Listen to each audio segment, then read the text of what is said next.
yang ke Ya. saya legal ini juga bahasa Indonesia. Jadi saya sama bapak siapa? Dia Herdiana. Biasa dipanggil Bapak Mangdian. Ya, kalau sama karyawan ini karyawan saya dia ada yang sendirian, ada yang dipanggil bapak, yang artinya sesuka-sukanya, senyamannya, seenaknya silakan. Bapak bebas mau panggilan apa? saya panggil bapak Silakan. Pak Ian. Ya, Bapak di sini kerja sebagai apa? bapak di sini dulu sebagai asistennya Romo Madiun, dan alhamdulillah kemarin bapak dipanggil sama di Barat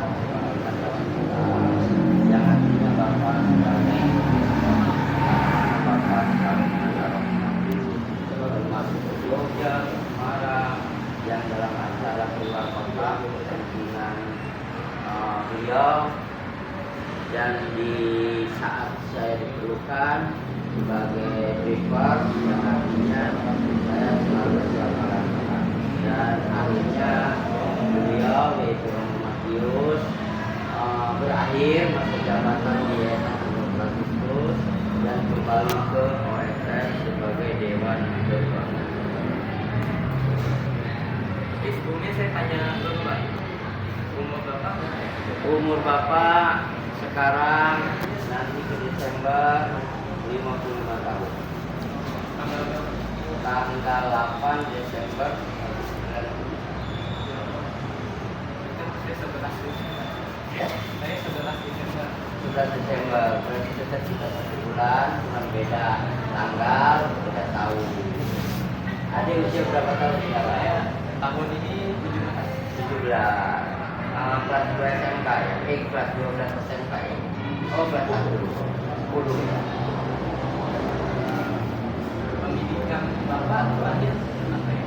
Bapak berpendidikan dari SD di Pandeglang, SD Negeri 1 Nes, melanjutkan ke SMP Negeri 1 Nes, dan melanjutkan lagi ke SMA Negeri 2 Pandeglang, dan lulus tahun 90.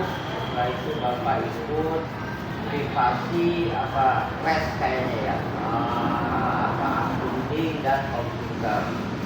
Namun bapak tidak menjiwai tentang hal itu, yang akhirnya bapak tidak memakai pelajaran itu yang dulunya diberikan pendidikan di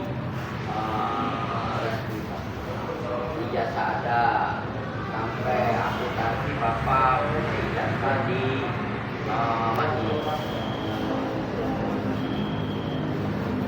Bagaimana bapak awalnya bisa bekerja di yayasan Santo Kristus? Awal bapak bisa bekerja di Yayasan Santo Kristus itu pertama bapak dengan Bu Endang Handoko, dan Bu Endang itu sebagai donatur di Mas Kawin dengan ibunya, dan beliau kenal dengan Romo Matius, dan akhirnya Romo Matius menjabat sebagai ketua yayasan di sini. Tetap saya sudah mulai mendampingi Romo Matius waktu itu, dan yang akhirnya beliau meminta saya untuk membantu beliau Romo Matius di yayasan ini, yang sekarang ini bulan Juli 2025 Bapak dipanggil oleh Gubernur Fitri dijadikan karyawan tetap sampai sekarang. Bisa ceritain ke bapak pengalaman paling berkesan selama bapak menjabat? Ya, pengalaman paling berkesan selama bapak menjabat di sini ya, yang sangat-sangat berkesan di saat siswa jam pelajaran telah selesai tapi tidak mau pulang. Itu sangat berkesannya bapak. Kenapa? Karena apa? malah kumpul di kelas dan kami mengkhawatirkan menjalankan tapi alhamdulillah kalian bisa dipercaya. Dan kedua, yayasan memberikan aturan siswa di saat jam pelajaran, di saat jam istirahat maupun jam pulang tidak boleh memainkan bola kecuali nih Bapak nih dalam jam olahraga atau ekskul itu silakan. Tapi yang berkesannya itu Bapak di saat istirahat, kenapa kami melarang anak-anak sekolah melarang bermainkan bola? Karena apa? Di saat istirahat itu pergunakanlah otak kalian, jiwa kalian, badan kalian untuk beristirahat menghadapi pelajaran yang akan datang. Kalau memang diusahakan, lakukanlah saran. Jangan memainkan bola di saat waktu istirahat. Dan kedua, di saat waktu jam pulang, lebih baik kalian langsung pulang setelah jam pelajaran selesai. Kenapa? Kalian langsung pulang ke rumah itu bisa langsung beristirahat di rumah, kumpul dengan mama papa, kumpul dengan keluarga, adik kakak. Besoknya tinggal badan ini mempersiapkan pelajaran paginya baru. Itulah yang paling berkesan Bapak, yang paling sangat berkesan menghadapi kalian. Lanjutnya Pak, apa tantangan atau kesulitan? Kalau di sini tantangan di mana kita kerja itu ada, kesulitan di mana kita kerja. Kembalikan ke diri. Mampu tidak bisa juga kita menghadapi tantangan ini. Seperti contoh, Bapak langsung berhadapan dengan sesuatu. Iya kan? Ada yang Bapak larang bermain bola, ada yang ngomong. Tapi Bapak cukup tersangka karena apa? Kalian itu dianggap sebagai anak Bapak. Anak Bapak yang diberikan di sini belajar, kita mendidik, memberikan pelajaran.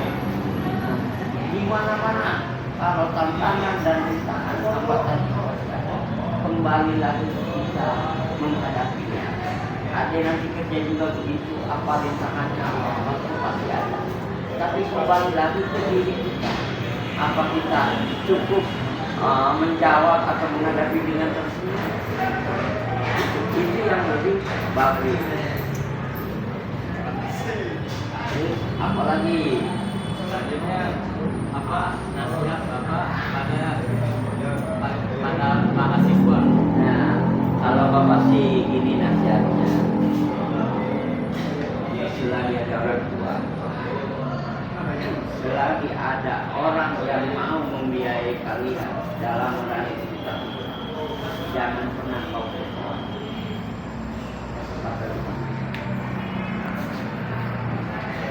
Kenapa Bapak bilang begitu?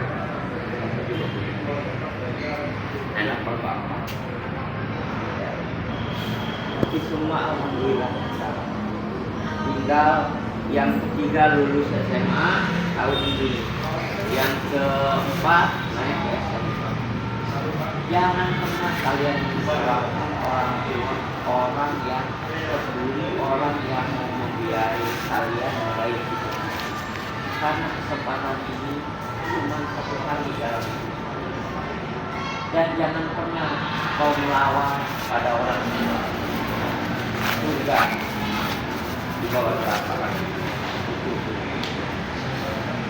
Itu kunci kalian meraih kesuksesan. Walaupun kalian setinggi langit meraih kesuksesan, tapi kepada orang tua, kepada guru, Bapak udah usia 55 tahun sekarang, tapi bertemu dengan guru, baik guru SD, SMP, SMA, itu selalu terima. Itu tanda hormat dan meminta istilahnya. Apa yang telah beliau berikan, apa yang telah beliau ajarkan, ilmu nasihat kepada kita ini agar bisa bermanfaat dalam hidup. Itu nasihat Bapak. Jangan pernah kau abaikan nasihat, pepatah, perintah orang tua yang pertama dan yang kedua guru. Guru dan orang tua tidak ada bedanya. Orang tua melahirkan, mengurus kita dari kecil. Guru mendidik kita di lingkungan sekolah untuk masa depan bersama. Orang tua memberikan modal kepada kita adalah jiwa.